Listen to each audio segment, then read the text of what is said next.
Hey Patriots, welcome back to Appalachistan Prepper with me, Old Core 1057.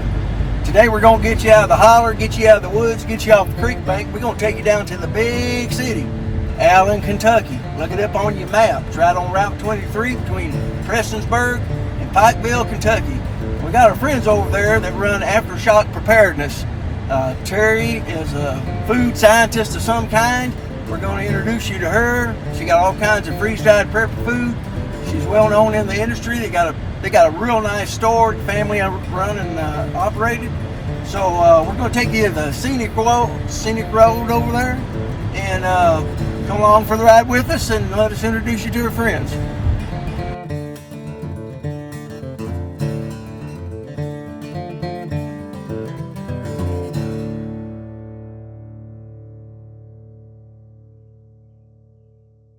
Hey y'all. Welcome back to Appalachistan Prepper with me, your host, Old Core 1057. We're down here in the big metropolis of Allen, Kentucky, halfway between Pikeville, Kentucky, halfway between Prestonsburg, Kentucky. Can't miss it on Route 23. If you're going north, look to your right at the Allen red light. If you're going south, look to the left. See Aftershock Preparedness. If you miss it, you probably ought not be driving. But this is my buddy. We're buddies. He's been to the house, so we are buddies. This is J.C. Martin. He is one of Terry's sons. He's going to show us around the store and talk about what they got going on here. And with that, Jesse, tell us about what you got happening. Well, Aftershock Preparedness is a family company. We offer a wide variety of medical supplies, military surplus, and primarily we do emergency rations from long-term storage to camping food. As you can see right here on our left here, we have tons of medical supplies. We do different military pouches. We have everything from soft teat tourniquets to medical shears, and this is kind of bulk, right? It's not a one-off. I mean, so anybody from like a mother could come in here to find bandages for kids playing in the woods. Am I correct in understanding that some of the local volunteer fire departments and the EMTs get their supplies here? Yeah, a lot of them do. We tend to give first responders as much discounts as we can because they're coming in here and buying. It's community service, man. Yes, sir. But no, they everything from packing gauze to clothing shears, bandages. Anything you can think of. We have saline, IV kits, pretty much the whole nine. More than Band-Aids. More than Band-Aids, yes, sir. Band-Aids. Steri strips. You name it, we got it for medical. Over here we have some of the literature on long-term storage, anything from some of the, sci-fi fiction for apocalypse books. But yeah, some of the prepper dystopian. Right. Yeah, I have to make mention, I got, through you guys, I got to meet one of my heroes, Chris Weatherman, Angry American. He's a great guy. If you ain't reading Angry American's Going Home series, you're missing out. You really. And there's a lot of other great authors too. So we all need a little downtime, a little entertainment. And most of these guys that write the prepper dystopian stuff, they'll put in tidbits of good hard information. So I picked up a lot of pointers just reading for entertainment. So I wanted to make mention of that. I appreciate Terry making way for me to meet Chris. Chris Weatherman's great. I've gotten a few tips from myself just from my Go kids. Yeah, from just reading his books. And if you get a chance to meet Chris, I mean, he's a big old sweetheart, man. I mean, yes, he is. He's a monster, but he's a gentle monster. I think the world of Chris. It ain't like we go fishing together, but he's definitely a gentleman. He'll definitely take time out of his day to talk to you too. He will. He don't meet no strangers. Over here we have some of your basic bushcraft supplies, little kits we put together, everything from fire starters to SOS kits, water filtration supplies, kind of like the whole nine. We have waterproof containers with like soap and compressed towels. I can't tell you how many guys I see that want to be great bushcrafters, or you see them on these TV shows, and the one thing that takes them out is cleanliness. Yeah. So keeping your hands clean, making sure you have no cuts, wearing proper protection, that's a big thing in the sticks. It's the little stuff. Yes, sir. When I was in the Marine Corps, they preached to us attention to detail. Every last little thing, because if the little thing's right, that means the big thing's probably right too. Mm-hmm. Over here we offer a wide variety of military surplus, from jackets and bags, different things. We have some of our camping pads here for the people that don't like sleeping too much on the hard ground. Camping silverware, and pretty much anything you can think of for camping to make it a little bit more comfortable. I love coming to a place like this and just rummage to see what I can find. Oh yeah, all these little ACU pouches, different things to make whole kits out of. I saw on your video the ACU bottle holder, mag pouch bottle holder. Yeah. And this is, we got some Gore-Tex here. Yeah, got some of the Gore-Tex jackets here. Great for just everyday rainproof jackets, especially when you live out here in Appalachistan. You never know when that rain's coming down. Appalachistan. me and you need to have a discussion about some kind of family and friends on this jacket here later. Oh yes, sir. We'll definitely take care of you. But got some dry bags here too. Very unique. These are, as dry bags go, we got Aftershock Preparedness on them, but they're serious dry bag. I've seen a lot weaker, cheesier looking dry bags. Haven't you? Yeah, oh yeah. Especially nowadays when everything comes from China. Yeah. But we have a large variety of fishing supplies here.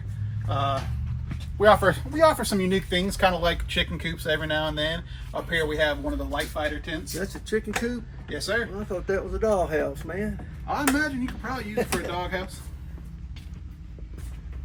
Now I remember this. I'm old Core 1057, and this was state of the art back in my day. Of course, we was packing 1911s, carrying M16A1s, steel pots. Throwed my first frag wearing one of these babies, so yeah, it's like a trip back home to me. Yeah, we could carry a different variety of large vests. Have some of the deployment bags down here. You got trapping supplies. Yes, sir. That's in a survival situation. A couple of snares are in your pack. I mean, I got snares in my pack. Now these are actually made by our good friend John Pingley, which I'm pretty sure you've got to meet him. John, yeah, I met John. He's a great guy. He's a real character too. Yes, he is. But that John knows what he's doing. That's a quality snare. I mean, there's no doubt about it. And we also offer, again, primarily what we do is emergency rations, long-term storage. Yeah, talk to him about your label. So Aftershock is a family-owned company. My mother started about 21 years ago. Our store is a survival store and an outdoor sporting goods store. We have anywhere from long-term storage foods to medical supplies to guns to ammo, knives and military surplus. We're just a one-stop shop for the average prepper. Actually, I had no idea what the prepper business even was. I was in most of the grocery stores across the United States as a gluten-free company, and Ron, the freeze-dried guy, and Dennis Korn, they were all with Mountain House at one time, came into my office, and Ron said, "I'm going to put you in the food industry." And I looked at him, I'm like, "I got 32 employees, I'm already in the food industry." And he said, "No, the real food industry, the prepper industry." So he nurtured me for about 6 months about oxygen absorbers, the long-term storage foods, and I actually manufactured for him with the different foods. So, and then once I started in with the long-term storage foods, then I left the grocery store industry because there was less stress, and this was a more exciting business to be in. Well, like for us, Aftershock is a new company. I designed this for the boys about 5 years ago, right before COVID hit. Jeff and I retired, and then COVID hit, and Mom came back into the industry. I have manufactured for some of the best in the industry. I've done Jason Hansen's with Spy Briefing. I created the original food line for Dave Canterbury. I've done E.J. Snyder's over Naked and Afraid. I've done several private label companies. So everybody, I mean, you've probably ate our food over the last 15 to 20 years, but it's been under a private label. Now the only one that we're private labeling for is Jason Hansen, and then we're just promoting the Aftershock line. The thing that makes us different is we're family-sized meals, and there's no soy, there's no additives, there's no preservatives. MSG, we're a clean company. Everything makes 8 to 10 cups, and we were the first gluten-free company that was a solid gluten-free company to come out in our industry. So Aftershock is really meant for family preparedness. So you're going to get about 8 to 10 cups of food per bag. So so many of these companies, you buy a bag, you spend your $11, you're eating. Yeah, what about it's one serve? Yeah, what about everybody else in your family? So it's really family oriented of how to affordably have, non-perishables for a budget. I think the average shelf life of that is 25 years. Is that correct? So 25 year shelf life, that's pretty good. I just had to get rid of a bunch of MREs that were 15 years past their good shelf life. So dehydrated food definitely is the way to go on long-term storage. Probably need some MREs on hand, but long-term storage, dehydrated food is the way to go. And now, if you're, you're a single guy and not wanting to make 8 or 10 cups of food every time you do it, we do offer the single servings. So these are, this size is a single serving size? Yes, sir. Anything in the camouflage label is 2.5 cups for about 2 cups of hot water or boiling water, depending on how much of a hurry you're in. Yeah.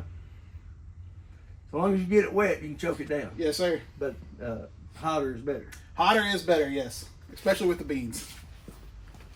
Now this is the aisle that I should not be allowed in. Looks like pogey bait.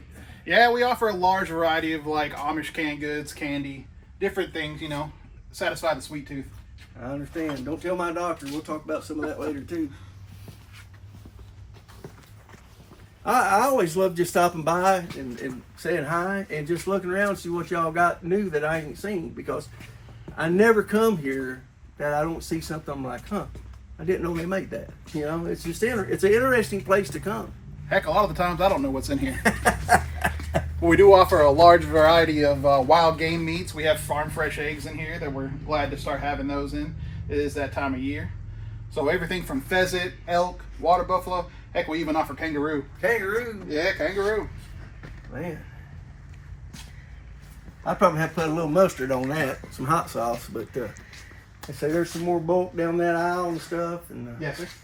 So, well, man, we appreciate you showing us around your store. Yeah, I appreciate you stopping in. Appreciate you letting us come down and being part of Appalachistan Prepper. Yes, sir. We're trying to help the beginner preppers, the young people, trying to open people's eyes, generate a little curiosity. We're not trying to turn everybody into a Navy SEAL or a ninja or nothing like that. We're just saying, hey, the world's a dangerous place, and we're all responsible for our own self-protection and survival. When you get right down to it, when it's all said and done, it's you and the world. And yes, if you got family or children, obviously, you're going to be looking out for them. So, and that means things are going to be on a budget, and you got to, we're like I said, we're not here to tell you how to shoot down satellites. We're here to say, hey, how you going to feed them youngins if things get bad? Yeah, family security is what it comes down to for food preparedness. And like I said, we radios, guns, equipment, food, water, self-sustainment, gardening, all that. Preparedness is more than just guns and gear. Correct. It's an attitude. It's an awakening. You have to have an awakening to say, I never thought that. Go behind the curtain. Go behind the curtain, folks. Remember the COVID days. I worked with a couple of guys during COVID, and I love them. They're my buddies. But I listened to a conversation they had. They said, and they were mad. They're like, it's just stupid. Everybody's bought all the toilet paper, and you can't find no 9mm ammo nowhere in this county. I didn't say nothing, but I was sitting there listening, and I had all kinds of Angel Soft laid back, and I had all 9mm I needed. So preparedness is something you do before things get bad. So, but you got to open your mind up. But anyway, I think we're gonna wrap this up with this. We don't want to make them too long or too short. Right. But Jesse, man, come over to the house and hang out, brother. Will do. Summertime, we got to cook something out on the fire. I'll bring that kangaroo. Yeah. Well, I'll watch y'all eat that. I'll get me a MRE. But anyway, I want to tell you, friend. We're going to sign off. This old Core 1057 signing off here. Allen, Kentucky. Aftershock Preparedness.